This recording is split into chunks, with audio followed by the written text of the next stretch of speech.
വിളക്ക് കത്തിക്കുക. എത്ര തിരിയിട്ട് വിളക്ക് കത്തിക്കും? 5 തിരിയിടും, 2 തിരിയിടും, 7 തിരിയിടും. അല്ലാതെ നമ്മുടെ ബഡ്ജറ്റ് അനുസരിച്ചിട്ടുള്ളൂ. തിരിയാണോ ഇടുന്നത്? 2 തിരി കൂട്ടിയിടുക, 5 തിരി കൂട്ടിയിടുക, 10 തിരി കൂട്ടിയിടുക. അതല്ലോ ദീപത്തിനാണ് പ്രാധാന്യം. 2 ദീപം, 5 ദീപം, 7 ദീപം. നിങ്ങൾ എത്ര തിരി കൂട്ടിയിട്ടാലും ഒരു ദീപമല്ലേ ഉണ്ടാവുള്ളൂ, അല്ലേ?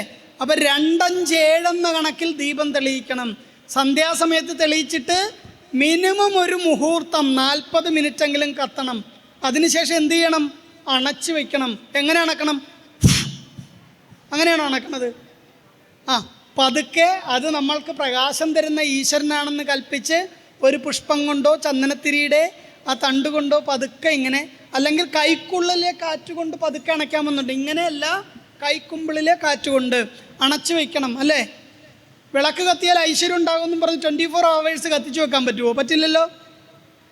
ഭക്ഷണം കഴിച്ചാൽ ആരോഗ്യം ഉണ്ടാകുമെന്നും പറഞ്ഞ് രാവിലെ മുതൽ രാത്രി വരെ കഴിക്കുമോ? നിങ്ങളില്ലല്ലോ.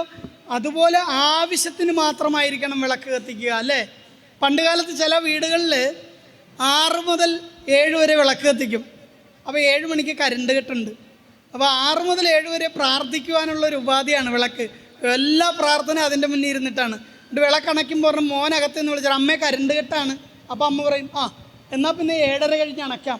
അപ്പോൾ 6 മുതൽ 7 മണി വരെയും ഇത് നമ്മുടെ ഈശ്വരനായിരുന്നു. 7 മുതൽ 7:30 വരെ കരണ്ട് കെട്ടിന് വിളക്ക് വെളിച്ചം തരുന്നൊരു ഉപാധിയായി. അതൊക്കെ പാപമാണ്.